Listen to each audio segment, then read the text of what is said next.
Part 2। पति पत्नी और वो शिक्षा पत्र। कहानी। अनाथ आश्रम की एक प्यारी बच्ची इसी के साथ में बातें करता था, सिनेमा जाता था।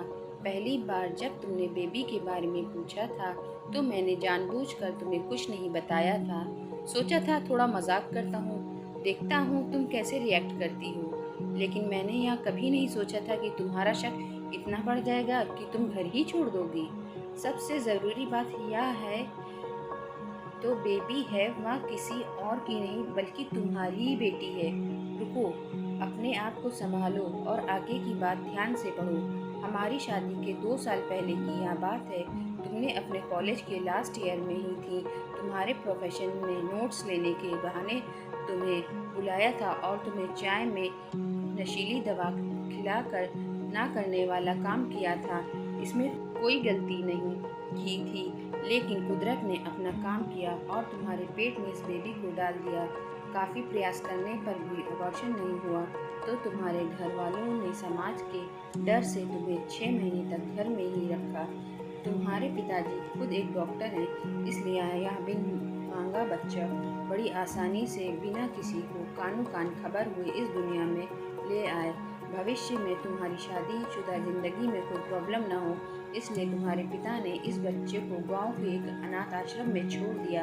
यह बच्चा मतलब यह बेबी जो भी अभी तुम्हारे सामने खड़ी है, अभी भी विश्वास नहीं हो रहा है तो इस बच्ची की गाल का वो तिल देख लो जो शायद तुम्हें उसे आखिरी बार रोते हुए देखा होगा, या फिर अपने पिताजी से ही पूछ लो।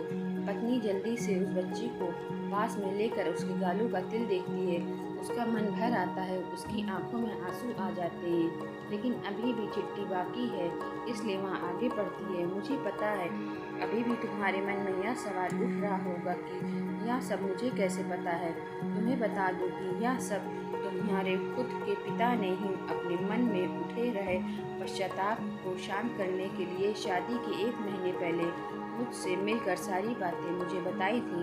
उन्होंने यह भी कहा था कि अगर मैं चाहूँ तो शादी से इनकार कर सकता हूँ।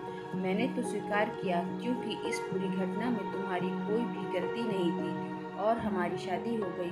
तुमने मुझसे बहुत प्यार दिया, लेकिन तुम्हारे पिता से बेबी के बारे में जानने के बाद मैं उससे मिले बिना नहीं रह पाया। मैं बीच बीच में उससे मिलता था। उससे मिलने, उसके साथ समय बिताना मुझे अच्छा लगता था। कितनी प्यारी बच्ची, बिना किसी गलती के क्यों सजा भुगते। बस इसलिए मैं उसे थोड़ी सी खुशी देने की कोशिश में था। बस मुझे इतना ही कहना था।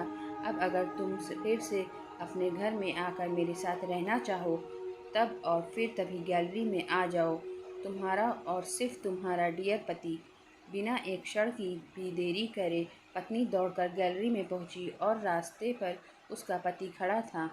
उसके चेहरे पर मुस्कान थी। पत्नी की आंखों में आंसू के पूर्ण कारण कुछ भी हो जाए, हम दोनों के बीच में कभी भी सबको थोड़ी सी भी शक की वजह मत देना, क्योंकि इस दुनिया में हर बीमारी का इलाज है लेकिन शक नाम की बीमारी का कोई इलाज नहीं। मन शांत रखो, जो भी मन में आए एक दूसरे को बताओ। Please like, share, comment and subscribe my channel and press the bell icon for more video. Thank you for your support.